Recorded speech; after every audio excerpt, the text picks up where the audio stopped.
Salut à tous les supporters de l'AS Monaco, j'espère que vous allez bien. Les autres, je venais, c'était la Ligue des Champions, ouais. C'était la Ligue des Champions, parce que c'est parti en cacahuète. Donc cette vidéo risque d'être un petit peu longue, parce que il y a deux, trois choses sur lesquelles j'aimerais revenir. Et il y a aussi également un petit tour sur Twitter, que j'aimerais discuter de Twitter un peu, ce réseau social. Qu'est-ce qu'il est pourri, mais c'est incroyable. J'ai l'impression que tout le monde est con sur ce réseau. C'est tout le monde. En fait, c'est parce qu'en fait, les gens ne parlent pas, ils pètent. Ils pètent, voilà, tu sais, ils pètent, et des fois, ils pètent sur un autre, tu vois. Voilà, tu mentionnes, donc tu pètes sur un autre, lui, il te répond, il pète, et en fait, il n'y a pas de dialogue, c'est que tu balances des bombes, des trucs de pourris, et ça devient du grand n'importe quoi. Tu peux répondre au P, tu peux lâcher un plus gros P, c'est que des P, ça pue, c'est n'importe quoi. Les gens racontent n'importe quoi, et je trouve ça vraiment horrible. Par contre, il y a un truc intéressant, c'est les spaces. Les spaces, ça nous permet vraiment de parler. On a des discussions avec même des personnes avec qui tu peux te prendre la tête, en fait, en tweet. Et ben, quand tu les as directement, tu discutes, c'est différent. Donc voilà, au moins, j'ai rencontré beaucoup de connaisseurs de ballon, connaisseurs de l'AS Monaco, des anciens, des jeunes. C'est excellent, franchement. On passe de très bons moments sur ces spaces. Mais voilà, parce qu'au début, je rentrais dans des spaces marseillais, nantais, stéphanois, pour voir en fait comment ça se passait. Puis petit à petit, on m'a donné la parole. Enfin, des fois, j'ai demandé la parole. On me l'a donné. Donc, j'ai trouvé ça intéressant. Donc, j'ai commencé à faire des spaces pour l'AS Monaco. Et dès mes premiers spaces, déjà, eh ben, il y en a qui me critiquaient. Et ils viennent dans ton space, ils regardent, tu vois. Voilà. Des fois, il revient. Tu vois sa tête de cul, tu sais, sur le rond, là, tu sais, et il repart, tu sais. Et en fait, après, il va plus loin, et il fait un tweet. Oui, je suis allé dans un space de l'AS Monaco, c'est n'importe quoi. Il raconte, ils disent des trucs, ils se coupent la parole, tu sais. Il te parle de manière sur Twitter. C'est l'hôpital qui se fout de la charité. Mais voilà, je comprends pas pourquoi ce genre de choses-là. On supporte tous le même club. Si tu as envie de dire quelque chose, ne va pas péter plus loin. Oui, parce qu'il est allé péter plus loin. Et là, viens dans le space, dis ce que tu as à dire. Moi, si tu veux, je coupe les micros, je te laisse parler que toi. Voilà, mais arrêtez la médisance. C'est incroyable. Enfin voilà, moi je pense que je vais pas, à moi tout seul, changer un réseau social. Je pense simplement que c'est...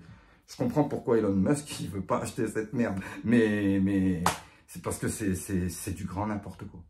Par contre, les spaces, si vous voulez me suivre pour faire des spaces avec moi, à chaque fois qu'il y a un space, de toute façon, ça apparaît, ou je vous envoie une invitation, même si vous voulez. Et ça nous permet en fait de nous retrouver et de discuter sur Twitter et de pouvoir échanger sur énormément de moments, donc les avant-matchs, après-matchs, mercato, joueurs, etc. Pour ceux qui font du contenu pour la communauté, ce qui est important, parce que vous voyez le contenu, regardez, avec Alex Leeds, Aliundra, on s'est fait chier à vous faire les rochers quand même. Hein. Ah oui, enfin moi, non, j'ai pas fait grand chose, j'avoue. Mais on s'est fait chier quand même à vous faire les rochers. Moi, je fais des spaces, je fais des vidéos. Il y en a qui font des lives. Alex Leeds fait des lives pour les... Voilà, tout ça, c'est gratuit, les gars. Tout ça, on le fait sur notre temps libre, en fait. C'est ça que vous comprenez pas. On n'est pas payé pour ça. Donc, respectez un minimum, au moins, ceux qui essaient de faire des choses. Et puis, fermez-la, quoi. Sérieux, fermez-la. Et arrêtez de vous prendre pour des dirigeants. Arrêtez de parler de numéro 6. Vous savez même pas ce que c'est qu'un numéro 6. Arrêtez de parler de conneries qui font que même si on avait un gros milieu de terrain ou un gros défenseur, on pourrait même pas l'intégrer. Ça prend du temps à intégrer un milieu de terrain ou un défenseur à ton effectif. Donc, il y aurait eu sûrement un turnover qui fait qu'il n'aurait pas joué contre le PSV Eindhoven. Donc, en fait, on en revient à la même chose. Voilà. Mais il y en a, tu les écoutes, c'est parce que Tchouaméni n'est pas ici. Il y en a même qui sont allés me parler de Jardim, sérieusement. Mais non, mais je veux dire, non, c'est trop, c'est trop. Donc, moi, la communauté, moi, j'aime bien. Il y en a beau, il y en a des bons. Hein. Même s'il y en a qui partent en live, il y en a des bons. Mais après, ceux qui aiment péter dans leur coin, en taillant tout le monde, les gars, vous êtes des malheureux, vous êtes des grands malheureux. Et je vous réaffirme le fait que moi, je suis encore confiant pour mon club. Voilà, je ne lui souhaite pas la Ligue 2, comme certains.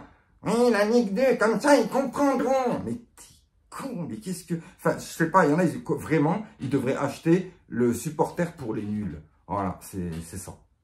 Trêve de parenthèse, on va passer au match, parce que le match, le premier match donc de la saison officielle de l'AS Monaco, c'était contre le PSV Eindhoven. Et moi, j'ai vu un bon Monaco, je veux dire, pour un match, un premier match officiel, j'ai trouvé qu'il était de haut niveau. Et bien sûr, le PSV Eindhoven avait aussi un bon niveau, ce qui fait qu'on a quand même maîtrisé ce match, mais ils nous ont endormis en fait. Déjà, on a perdu une mi-temps, 45 minutes à avoir la maîtrise mais ne pas être dangereux. Ensuite, c'est la dangerosité par rapport à l'entrée de Crépin Diatta, Gelson Martins et compagnie qui ont fait que ça a apporté vraiment un pulse. On se prend un but bête alors qu'on maîtrise, bien entendu, en première mi-temps. On se prend un but bête, un but d'inattention. Voilà. Il y en a qui vont encore tailler la défense, mais je rappelle que cette défense, elle est élue meilleure défense l'année dernière. Elle nous a mené elle jouait le titre il y a 2 ans, elle nous a mené sur le podium l'année dernière. Je veux dire, quand tu es dirigeant de l'AS Monaco, tu te dis quand même, ils peuvent passer un tour de Ligue des Champions. Tu n'es pas obligé d'aller chercher Malang Sarr ou qui que ce soit pour quand même passer le PSV Eindhoven. C'est ça en fait que j'ai du mal à comprendre. Donc voilà. Dizazi, Badiachil, Maripane, ça a toujours été la même défense depuis plusieurs années. Et Monaco est cité limite comme meilleure défense l'année dernière. Vous voulez quoi de plus, les gars? Alors maintenant, oui, il y a des errements, il y a des erreurs, mais le football n'est pas une science exacte. Ce match, on le termine donc avec une égalisation d'Axel Dizazi. Axel Dizazi, donc, qui arrive à égaliser, ce qui fait qu'on ne se met pas bien à l'abri pour le match retour. On aurait pu en mettre 2 ou 3, mais on le fait pas. Minamino nous rate 2 occasions. Il fait un très bon match, Minamino, sur le premier match, mais manque de finition et un petit peu perdu sur la fin. Mais sinon, voilà, j'ai pas eu trop à dire sur ce match, à part qu'on aurait pu mettre un petit peu plus de rythme en première mi-temps. Et j'ai beaucoup aimé l'entrée de Gelson Martins, de Crépin Diatta et compagnie, de Sofiane Diop. Et avec ça, donc, on était confiant donc pour 3 jours plus tard aller à Strasbourg dans un match très très très difficile hein, dans la Méno. La Méno à ébullition, hein, ébullition. Ah oui, il y avait du monde à la Méno, c'est chaud. Ça doit être chiant quand même quand tu viens à 60 000, tu te fais sauter la gueule. Mais non, mais je veux dire, non, parce qu'on vous l'a déjà dit, vous pouvez crier autant que vous voulez et venir à autant que vous voulez. Ça change rien pour nous, en fait. C'est ça le souci. Mais bon, en tout cas, bon match de Strasbourg également, parce que Strasbourg, c'était déjà très costaud l'année dernière. Et cette année, on a quand même galéré un petit peu, surtout sur la fin. On passe à ça, quand même. On passe à ça. Mais moi, j'ai beaucoup aimé le Brelem Bolo, qui reste pour moi presque l'homme du match hein, sur Strasbourg, quand même, avec ses déplacements, ce qu'il a apporté vraiment. C'est vraiment pas un attaquant statique, ça c'est clair. Il est costaud, il sait garder le ballon, il est disponible autant que possible et on a beaucoup aimé tout ça. Et on s'est dit que ces joueurs-là, de toute façon, c'était ceux qui allaient encore une fois rentrer contre le PSV Eindhoven. Mais là, c'est là où en fait, moi, je vais pas encore, parce que moi je suis pas dirigeant, moi je suis pas là pour faire la leçon à qui que ce soit. Mais je dis juste moi ce que j'aurais fait. Voilà, mais je suis pas en train d'insulter les dirigeants ou les joueurs. Je dis juste que Minamino n'était pas à son poste pour le match retour contre le PSV Eindhoven. Il était à droite. Golovin n'était pas à son poste, à gauche. Voilà. Voland n'était pas à son poste, il était en numéro 10. Logiquement, ça aurait dû être soit Minamino, soit Golovin en numéro 10. Mais encore une fois, à ce compte-là, il aurait fallu mettre Gelson, Diatta ou Diop, ou voilà, un de ces joueurs qu'on devait faire rentrer en fin de match pour la force de frappe. Donc, il y a juste un doute sur Caio Henrique. Caio Henrique, il y a 2 solutions. Soit c'est une erreur de Philippe Clément parce qu'il a voulu faire un turnover. C'est pour ça qu'il a mis Caio Henrique sur le banc. Parce qu'il faut dire que quand Caio y rentre, c'est plus le même côté gauche. Et, ou soit vraiment il était en méforme. Caio Henrique, c'est pour ça qu'il l'a mis sur le banc au début. S'il était en méforme, on n'y peut rien. Il est en méforme. Mais si c'était pour le turnover, là, je suis d'accord. Je suis pas d'accord avec Clément. Pour moi, c'est une erreur. Par contre, les gars, je rappelle que nous, on ne sait pas, on connaît pas l'état actuel des joueurs. Donc, voilà, il y en a beaucoup qui ont crisé. Moi-même, hein, j'ai gueulé pour Ben Yedder parce qu'il sort à la 87e. Mais Ben Yedder, il est cuit, les gars. Il est cuit. Il est cuit. Donc, au bout d'un moment, tu vas pas laisser un joueur qui est cuit. Voilà. Et c'est pour ça, d'ailleurs, en plus, j'en ai parlé hier. J'ai dit, vous voyez bien, les gars, même en sortant, il n'était pas énervé. Vraiment, il est énervé, Ben Yedder, quand il sort avec sa moustache. Là, voilà. Ben non, il n'était pas énervé. Il est sorti directement. En donnant des consignes à tous les joueurs qui croisaient. Et on a vu encore une belle fraternité que Philippe Clément a instaurée au sein de l'effectif. J'espère que tout ça, ça va permettre de se relever très vite parce que maintenant, il est important, comme l'a dit Philippe Clément dernièrement, que le truc, c'était de rebondir maintenant. Voilà, il faut la force mentale pour rebondir par rapport à ce faux pas. Un faux pas qui n'en est pas réellement un par rapport à moi.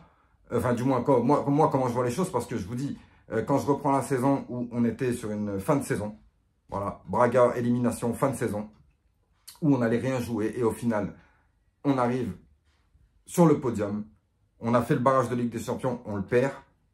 Eh ben, c'est pas grave, on reste européen et on va jouer une belle compétition qui s'appelle l'Europa League. Et l'Europa League, eh ben, moi, j'ai envie qu'on fasse un beau parcours parce qu'on a l'effectif. Du moins, en attaque, on a l'effectif pour faire ça. On a l'effectif pour faire trembler du monde en Europe cette année. Et j'espère vraiment que Monaco va faire une très, très bonne Europa League. Voilà. Et pour en revenir encore au match, le penalty qui n'a pas été sifflé, malheureusement pour moi c'est un tournant du match parce qu'en fait tout va bien à partir de ce moment-là. Hein, il y a 2-1, Ben Yedder a marqué, on est plus proche du 3-1 qu'autre chose. Et là en fait il y a ce penalty, enfin cette faute sur Mbolo, dernier défenseur. Moi j'ai du mal à comprendre comment on peut ne pas siffler ça. Vous n'allez pas me dire que l'arbitre il a vu à l'œil nu qu'il n'y avait rien du tout, c'est pas possible. On lui a demandé la VAR, il a fait comme s'il n'entendait pas. L'action, elle s'est poursuivie. Elle est arrivée jusqu'au but du PSV Eindhoven. Et c'est là, en fait, le souci. Quand tu as une VAR à aller voir et qu'il y a un but entre-temps, ça pose problème. Et vu qu'il y avait un style de hors-jeu sur le but de PSV Eindhoven, la VAR a été utilisée pour voir s'il n'y avait pas hors-jeu. Et bien, but validé. Mais c'est du grand n'importe quoi. Alors maintenant, je ne vais pas crier au scandale. Hein. Je ne vais pas crier au scandale. Mais il y a vraiment... La chance, déjà, elle n'était pas avec nous, avec tous ces poteaux, ces barres et cette réussite qui nous lâche limite depuis le premier match. Hein, depuis le premier match. On essaie, on connaît, on est habitué, on sait, on essaie à chaque fois de marquer des buts contre le sort. Mais en tout cas, là, bah, c'était trop pour nous. Et en tout cas, les joueurs, on ne peut pas leur en vouloir. Sur ce qu'ils ont, pour moi, sur ce qu'ils ont montré. Bien entendu, il y a des choses à dire sur Minamino, il y a des choses à dire sur Voland. Mais les gars, laissez encore un petit peu de temps, au moins, à Minamino. Sérieusement, il y en a, ils parlent déjà de vendre Minamino, c'est n'importe quoi. Alors, on sait que le mercato, là, ben, forcément, les pistes Rabiot, tout ça, ben, pour l'Europa League, ça va plus être les mêmes pistes, en fait, maintenant. Je pense que ça va être des pistes moins prestigieuses. Mais en tout cas, on a déjà un bel effectif. On a déjà fait un bon mercato. Et je le redis, on a déjà fait un bon mercato en attaque qui va nous permettre de jouer sur plusieurs tableaux avec un joli turnover. Et en défense et en milieu de terrain, les joueurs arrivent. Donc, on a Malangsar qui va arriver, enfin, du moins qui est arrivé, il me semble. Et on a toujours ce milieu de terrain qui doit arriver, qui va arriver. De toute façon, je ne vois pas comment il ne pourrait pas arriver. Mais donc, ça nous fera un effectif quasi au complet pour jouer le championnat, la Coupe de France et l'Europa League. Et voilà, au final... on n'est pas perdant parce qu'on reste européen. Donc, c'est un petit peu pour les Lensois qui voulaient nous priver d'Europe, mais on reste européen. C'était déjà signé. Donc, pourquoi tu fais la fête encore? Oh, les gars, arrêtez de vous inventer une vie avec nous. On ne vous connaît pas. On ne vous connaît pas. On peut pas s'identifier à un club qui a un titre de champion, 60 000 publics, le plus beau public de France, voilà. Et on peut pas. On peut pas. Belle performance aussi de la part de nos amis ultra cons du PSV Eindhoven qui sont allés faire péter des feux d'artifice devant l'hôtel de l'AS Monaco à 4 h du matin. Ouais, ça les a fait rire, voilà. Bon, bah écoute, qu'est-ce que tu veux? On comptait leur faire payer sur le terrain, mais là, le football a parlé autrement, en fait. Voilà, le football a parlé autrement, ou alors le foutage de gueule aussi, parce qu'il y a de quoi dire sur ce match. Mais voilà, je suis déçu, bien entendu, je suis déçu. Mais je ne vais pas non plus commencer à chialer, à pleurer tout, alors que la saison, elle vient de commencer. On est bien d'accord. C'est bon, on est sur un autre défi, on passe à autre chose. Il faut déjà se relever, il faut aller chercher 3 points contre Rennes. Et ensuite, on ne jouera pas le deuxième tour préliminaire de Ligue des Champions, ce qui fait que ça nous laisse 2 matchs en moins. 2 matchs en moins à jouer, ce qui fait qu'on va pouvoir attaquer un petit peu plus sereinement le championnat, les prochains matchs de championnat, ainsi que le début de l'Europa League. Voilà, voilà. En tout cas, je vous souhaite une bonne journée. Voilà, moi aussi, je suis dégoûté, les gars, je vous le dis, c'est normal, mais ça ira mieux demain. Ça ira mieux demain parce que j'attends tranquillement, impatiemment le match de championnat, voir la réaction. Voilà, je suis impatient de voir la réaction monégasque. Je vous souhaite une bonne journée et je vous dis à plus tard.